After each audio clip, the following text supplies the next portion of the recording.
Magic City Comic Con, let me hear ya! Yay, I am super duper excited to announce our next guest. Can I please get a big round of applause for Irene Bedard? Yay! Keep it going, keep it going. Hello. How are you? Are you having a gorgeous day? Yay! We got lucky, you know, it cleared up. It was raining this morning, but now it's beautiful out, so. I know. And we're so excited to have you here. You look absolutely gorgeous. Like, you're so beautiful. Thank you. I'm so glad to be here. Well, it's been a great weekend. Has it? Has Yes. it been busy? Very busy. Is this your first time here at Magic City Comic Con? Yes, it is. Well, awesome. So what we're gonna do, we have a microphone set up right in the middle. I know it's a little bit intimidating. We already have our first victim. So if you guys have any questions for Irene, feel free to line up and ask away. Go for it. Hi, I was wondering what you thought of how they sort of changed Pocahontas' story to make it more family-friendly, like more Disney-fied. Well, a lot of people don't know that Pocahontas actually lived.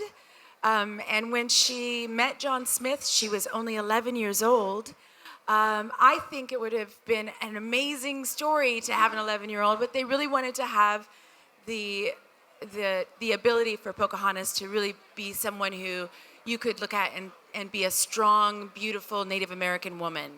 And what I love about Pocahontas is that she is not waiting for her prince to come and save her, but that she's the one who threw herself upon John Smith and stopped a war from happening. Strong woman. Yeah. So I think that basically between the two stories, Pocahontas 1, Pocahontas 2, it brought a whole lot of people into the world of Native American people and strong women characters, but it also got a lot of teachers to talk about the true history of Pocahontas. Thank you. What was your favorite part about playing Pocahontas? My favorite part? Miko and Flit, of course. I'm still to this day a friend to Fur and Feathers, and I have a ferret who is named Miko, because Miko looks like, and dogs and cats and birds, and I just love animals, and of course, they're my favorite part. Thank you. For you, which scene did you feel was the most emotional? The one that impacted you the most? Well, I think it is that. It's there are two scenes that I really appreciate a lot in the long history of this, and it's Grandmother Willow. We all came from tribes. We all had drums and songs and stories and relationship to our earth and our relationship to our elders. And Grandmother Willow represents, our elders, our ancestors. And so the idea that she would say, always listen with your heart, to me that's very important. But also that last scene at the end, but I love him, Father, when she throws herself upon him and stops a war from happening. I mean, that's amazing. It's the peace of Pocahontas. It's why she's still referred to that to this day. Thank you. Hi. Would you like to play the voice of someone or be live action? Oh, that's funny. That's a hard one. Getting to do animation has been a great love of mine, and I've been voices to many different animated characters, and I love it because it's kind of like getting to be a big kid. You're just a big kid, and you're all in your imagination, and you get to work with other big kids.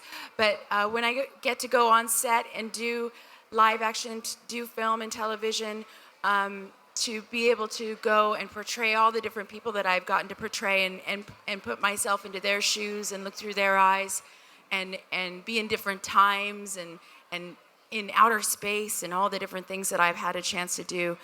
on sets and out in the world has been really, really fun, and I'm so blessed, and I love it. But I did actually do the animated Pocahontas, and I did a film that was the live-action Pocahontas called New World, directed by Terrence Malick. So I got to do both in one world there. Thank you. You're welcome. Is there anything in the Pocahontas that you have a like? Oh, wow. Well, I always thought it was really interesting how they associated her with sunflowers, because that's my favorite flower, are sunflowers. And when I was nominated for the Golden Globe for a film that I did called Lakota Woman, all the Disney animators got together and painted this big picture of Pocahontas holding sunflowers, congratulating me for my Golden Globe. So to this day, I still like sunflowers. Thank you. Thank you. Could I ask 2 questions? Yeah. How did you get the gig to do Pocahontas? My very first film was a live-action film, which was also a Disney film called Squanto, A Warrior's Tale. The second film that I did, I was actually scheduled to do another of these projects that TNT did, that Jane Fonda produced. And we went over schedule on Squanto, so I went right from there into a film called Lakota Woman, Siege at Wounded Knee, which was about the American Indian movement based on a book by Mary Crow Dog, who I portrayed.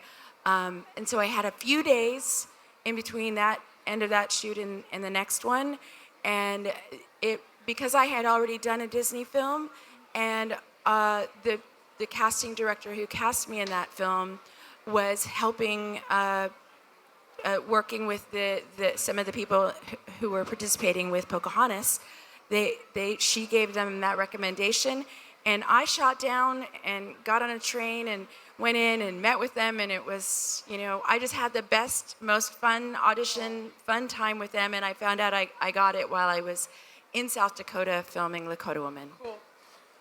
What did you enjoy most doing Pocahontas?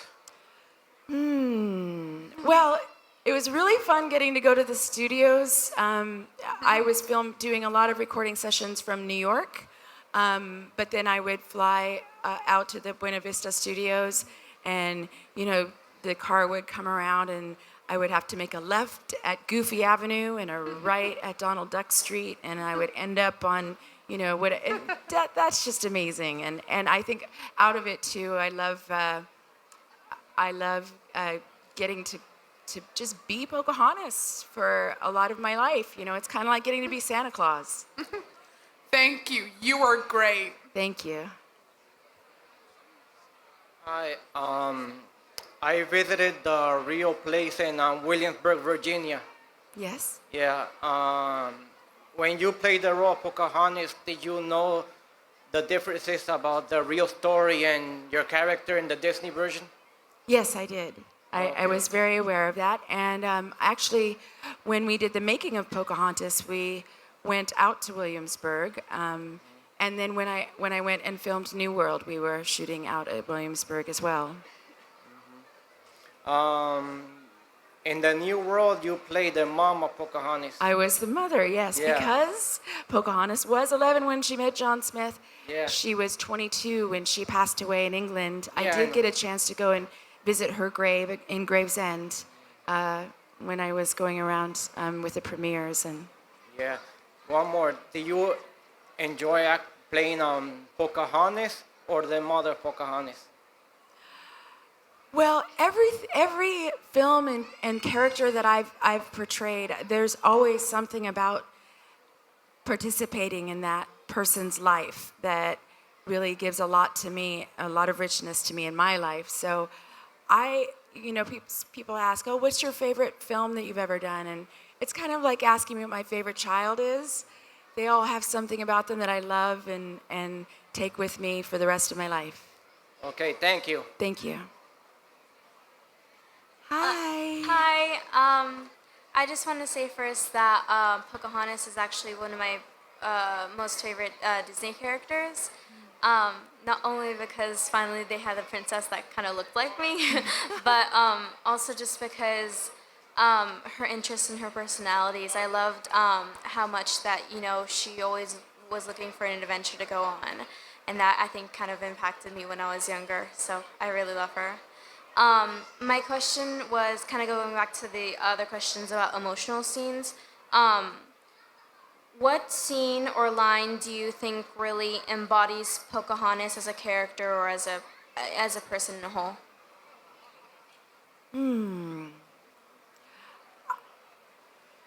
That's funny because whenever I think of Pocahontas, always go back to Grandmother Willow's line, which is always listen with your heart. So, and which is not Pocahontas's line.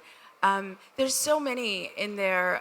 When I was recording, my very last recording session that I had was just changing one word because Pocahontas had said path too many times, and so we changed a sentence to where she says way, but I really like the idea of that when we're born and we're in this world that we are looking for our path because you are the only you to exist from the beginning of time to the end of time, and you're that unique, you're that amazing, you're that much a part of the big snowflake of life, and each one of us has a path that we're meant to do. And so I like that whole theme in there, and plus I also do like the adventure.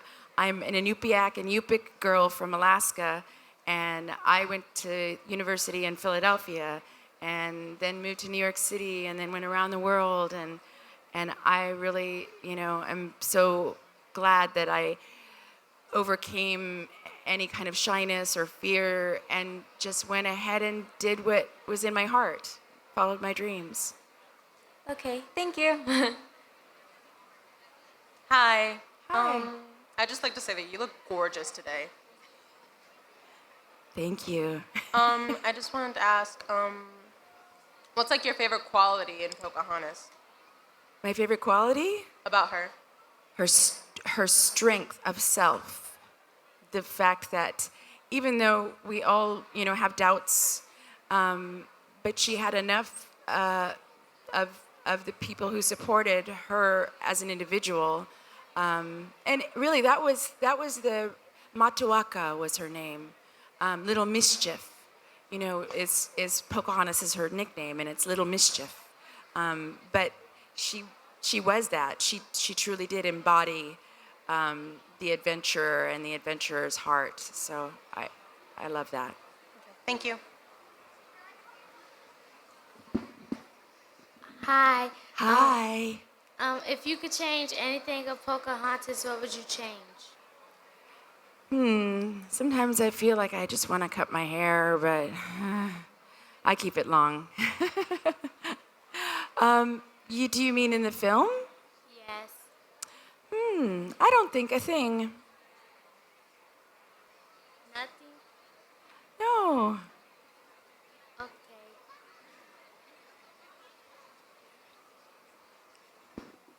When she's feeling sad and she goes to the tree, how could the tree talk? Well, actually, if you really listen hard, everything has something to say. There's a native saying, it's actually Lakota, Matakue Oyashi. It means we are all related. It means that every living tree and creature, they all have a spirit. They all have a name. And those words in that song actually come from very traditional American Indian values.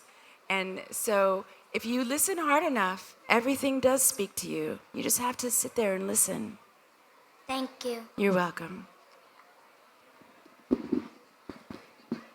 At what moment in your real life did you feel most close to Pocahontas?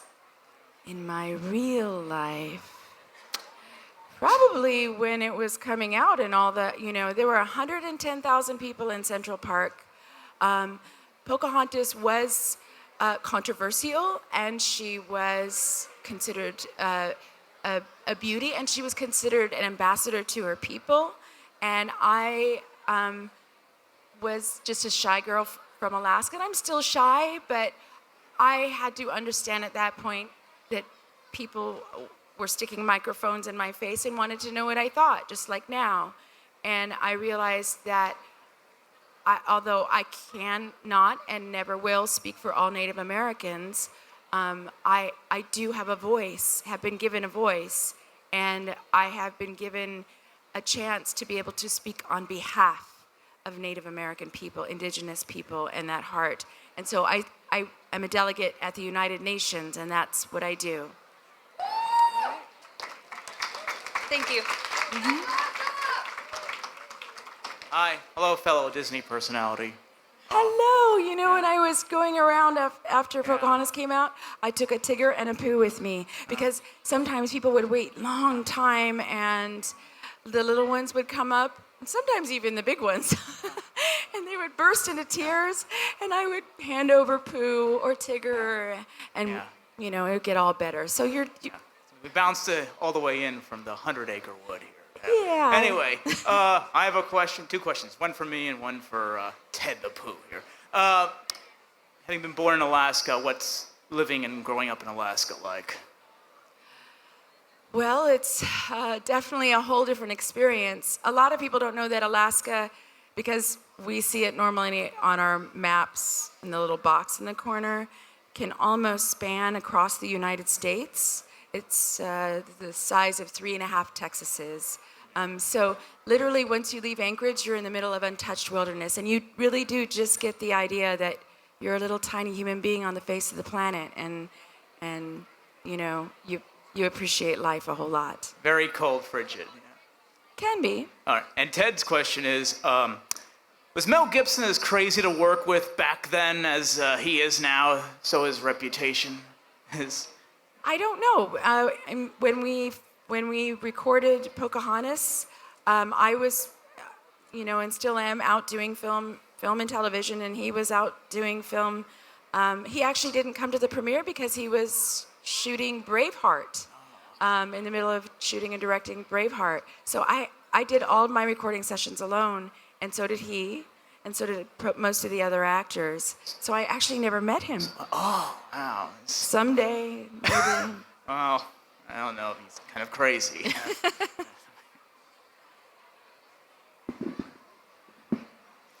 So since June 23rd, 1995, I've just been like, oh, Pocahontas, favorite Disney movie of all time. So I'm actually really excited to be up here right now. Question I do have for you. From the Pocahontas soundtrack, what is your favorite song?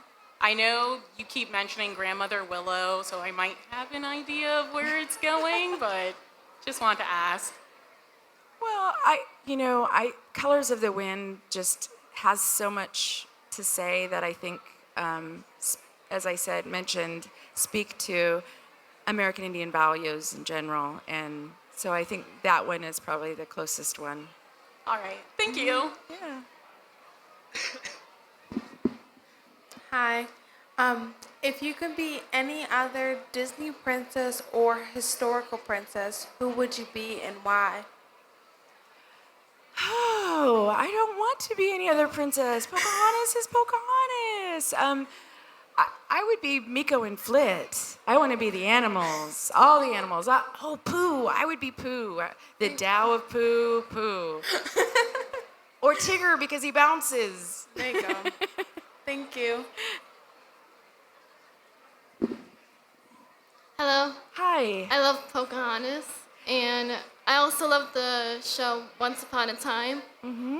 Would you, if you were be asked to join the cast, would you want to join as Pocahontas?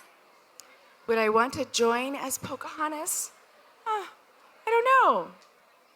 I think it would be fun to explore that. But I would definitely love to do something with Once Upon a Time.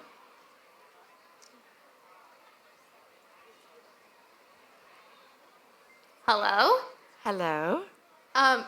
you have a pretty unique experience in that you were not only the voice of Pocahontas, but you are also the reference model. So I wonder if you could talk a little bit about that. And is it weird when you see the film to see a character that looks like you and sounds like you? Well, all the recording sessions that we had over 2.5 years, several of them were filmed, and they used actual film at that time, so they could look at it frame by frame, and use that for expression reference. And so it wasn't until I had seen a rough cut version before that, but I did not see the full entire version until I was there in Central Park, and they had the, train box cars welded together 3.5 stories high, and all the sound system, and every person in New York gathered in Central Park. But they flew my brothers in, and it was sitting next to my brothers, who kept turning to me and saying, "I've seen that face," that I started realizing, like, she does this, and it's something I do, and I mean, that was weird. Yes. Thank you. Love Hi. your ears. Hi. If you were given the chance to change Pocahontas, would you do it? To change Pocahontas? You mean her as a character, or her story? Her story. Her story. No, I think, her story, if you want to find out more about her real story, there are lots and lots of books about her. And you could ask your teachers, too. Or look online, find out more about the teachers, more about Pocahontas and her story and the Powhatan people. But as far as the stories go, they're great. I do feel like it would have been really, really awesome if she was 11 years old, but at the same time, I do understand that they wanted her to have a much stronger voice for women. Thank you. Mm-hmm. Hi. Hi. My question was, for your audition, were you really nervous? And what inspired you to be Pocahontas? Why would you want to do the movie? Well, I grew up with Disney, and I always, dreamed about going to the castle, and then I found myself later standing there with a camera in front of me with the castle in the background with all the fireworks, realizing wow, I'm part of this huge legacy. But no, I wasn't nervous. I just went in there and had fun, and that's the most important thing. I think that if anyone wanted to do this work, as long as you can remain true to yourself and have fun, then keep doing it. The moment you stop having fun, don't do it anymore. Thank you. Mm-hmm. Hi. Hello. How are you? I'm good. How are you? I'm good. I have a 2-part question. Do you like to read? Yes. Okay. What is your favorite book? Oh, that changes, every 10 seconds. I really have been, I have a production company, and so I do have some books that we are turning into films, and Two Old Women is one of them. It's a really beautiful book by a Gwich'in Athabascan woman, Velma Wallace, if you get a chance to read that one. I really am looking forward to finding Neil Gaiman's next book of short stories. I love Neil. I was a librarian. I'm studying to get my master's in library science. Really? Oh, yeah. So I have a book problem. I have way too many books. I like leafing through the pages. I don't do the. I need the pages. Yeah. Thank you. Have a great day. You too. Hi, I just have one question. What is the most important life lesson that you can tell young people? I mean, maybe not based on Pocahontas, but as a person, what would you say to people right now in this time and age? Well, and I have a 12-year-old, and I have heard myself saying, is what you are about to do or say going to make this place a better place to be or a worse place to be? And I think if we can apply that to everything that we do, as a Native American, everything that we do today affects the next 7 generations, and that's how we live our lives. So therefore, as the first stewards of Mother Earth, and people who still to this day are in close relationship to the earth and the 2-leggeds and 4-leggeds and all that go with it, our water. So the work that I do at the United Nations has to do with forwarding the voice of indigenous people as the first stewards of the earth, and how we can also help our tribes to have a stronger voice in that, and take their own lands in a way where they can provide better for their own people by doing the job of helping our earth. Thank you. How you doing? I have a really weird question. For working with Disney and Disney doing Disney movies, do you get in the parks for free? I have gone through the park on several occasions with varying degrees of going backstage and fast passes and all of those, and it's been a great time. I'm a Disney princess. Thank you. Hi, I was wondering what your favorite Disney movie was as a child. I always loved Jodie Foster, so but I would have to say Mary Poppins. Yeah. Love Dick Van Dyke.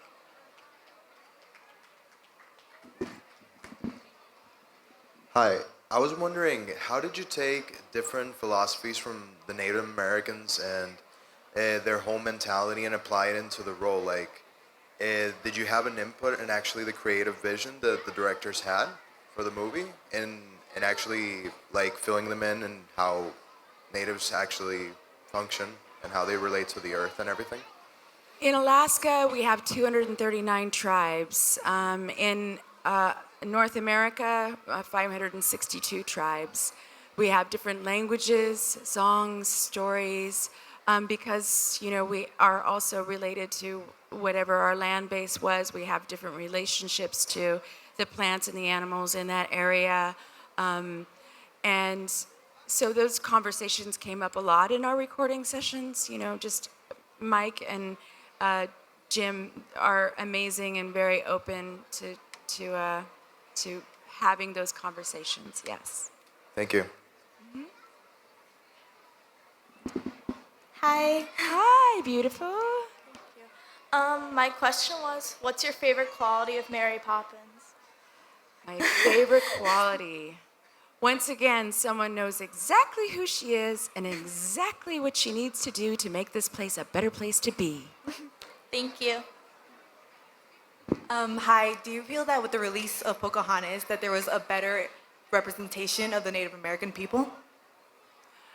I think that it was a representation that went around the world and introduced many people to Native people. And I think it is a beautiful story that talks about, that we look at each other as human beings first before anything else. We all share the same mitochondria, Thank you. Sure. Hi, I was curious what you thought about the representations of Native Americans in film and TV and how far that has or hasn't come in the past few years. We started out, actually, a Native American person was the very first moving picture ever. It was, I can't think of the name of the machine that it was on, but it was of a Native American man dancing. So Since literally the seed beginning, Native Americans have been depicted in film and television. Before World War II, a little after World War I, Native Americans portrayed Native Americans. Then that changed after World War II, and it wasn't until the 70s when Native Americans started portraying Native Americans again. Chief Dan George and Will Sampson. And so when I came around, I feel like I was in kind of a renaissance of I had a chance to be able to tell a lot of our history and a lot of our stories. Right now, I think that with my production company, that we're going to get more of the positive stories because there are so many amazing positive stories, good news from Indian country, good news from the indigenous world that we haven't had a chance to touch on, and I think we need to be less invisible. All right, thank you. Hi. Hi. So I had a question, I guess, about the sound recording process. Since you mentioned that you never really met the other actors, when you were reacting to certain scenes, did you have people read out the lines to you, or were those characters' voices already filled in? I guess. I've done a lot of animated series, and I love doing that because it's episodic. We have to bang these things out really fast, right? So we all get in a room together. We all each have our microphone and our script in front of us, and we can talk to each other and bang off each other because we only have that one chance to record. Maybe next episode we'll pick up a line or two. Everything is animated to the voice. So we have the voices first, and then they animate to that. Because we had the chance to work on whole storylines and then break them down and shift this to here and do that and get rid of this storyline and put this one in. We just, you just get that imagination, imagining, so what is it like to talk to a raccoon or a hummingbird? Or how far am I? You were asking the directors this, like, so if I'm yelling from the top of a waterfall, it's gonna be like this. Or if you're really close talking to somebody. So you get that idea that you get the environment from the script and when you're working with the directors. But no, you're working just from your own imagination of how that line could sound. Okay, thank you. Hi. Hi. Hi. I have a question about Native American medicine. Recently, there's a lot more people seeking alternative treatments. Is there any Native American medicines that sound weird to the general public, but was incredibly effective in your experience? Well, and that's also traditional medicinals come from around the world. Traditional medicines come from the people who have been there and know this is the plant that helps with this. And this is the root that you do this to. And so these people have passed this technology down from generation to generation to generation. And really, it's finding that person who has that behind them, and you coming to them and what their resources are with a good heart and a good way, to then, if you so wanted to take these lessons that you would ask, and you ask them in a good way. You have to ask a medicine person. They're not going to be handing you a card saying, "Hi, shaman."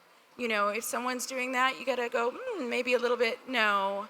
But because there are so many traditions and there are so many ceremonies, it really is about you following your own heart and finding that person or that community that would say, yes, come here, we'll help you out. Okay, thank you. Hi. Hi. If you were to watch over Pocahontas, would you be embarrassed or excited and happy? If I were to watch over Pocahontas, you mean like from above as an angel, you mean? No, like watch the movie. Oh, if I were to watch the movie, because I have a child, I am less so now than I was, I've done over, 50, 60 projects. I don't watch them. Unless I have to. It is kind of a weird thing. It's true, but now I have a child and other children, around that want to watch it or ask me if I would watch it with them, and so I do. Mm-hmm. Thank you. Mm-hmm. How you doing? Good. How are you? I wanted to find out, prior to you as a princess of color from Disney, Tiana was the next evolution from that period of time. Do you think Disney is obligated or should be making more infiltrating princesses to meet to this environment or into more people, different people of cultures? And if so, in your own production, are you looking to do something to diversify in terms of the princesses? All of my productions definitely are about diversification, simply just inclusiveness more so. I mean, we are all part of the fabric of not just American society, but world society. So, I don't want, it's not my concept to change everyone's thread to look the same. It's just that we're part of this beautiful woven rug. So let's pay homage to every single thread that makes it, and with just like with a snowflake is the snowflake that it is. If one molecule of water is out of place, the snowflake disappears. And we're all a part of this amazing mosaic of the universe. And we need each other. We need each other to participate and look into each other's eyes. My grandfather, who was plucked from the village and taken down to fight during World War II to the Aleutian Chains when the Japanese invaded America, that was his first introduction to this world, was war. And he was the one who told me, what does Inupiaq mean? And I said, well, Eskimo? He said, no, it just means human being. And when you look people in the eyes, you will know whether they are a human being or not a human being. And that's all we have to do. But we definitely need to do it better in our media. Okay, we still have a couple minutes left. So back at Animate down here, we had Linda Larkin, who is the voice of Princess Jasmine. And I was wondering, do you keep in touch with any other actors that have voiced maybe Disney princesses or villains or any other Disney characters? I do have some Twitter friends. Yeah. Yeah. Have you guys met in person or done any appearances together? I have. Over the time, Pocahontas just had its 20th anniversary. That's crazy. I know.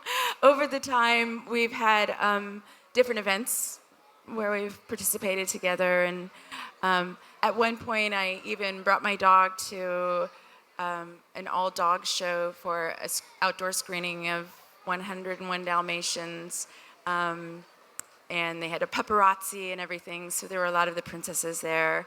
And over time. And also, have you ever been recognized, like if people come up to you and say, like, you look very familiar, where do I know you from? And it's because you are, what Pocahontas is visually based on? I remember being in the grocery store, and this little girl who was in the grocery store cart seat, and her mom was just, doing what she was doing, and the little girl kept saying, Mom, Pocahontas, and she's like, yeah. Just kept going, and I followed her around through the grocery store for a little while. And you also mentioned, do you have a question? Yeah, go for it. Hi, how are you doing? Good. How are you? Good, thank you. What I wanted to ask is that Disney itself is incorporating into a video game series known as Kingdom Hearts. And Square Enix is currently developing a new game, the third installment called Kingdom Hearts 3.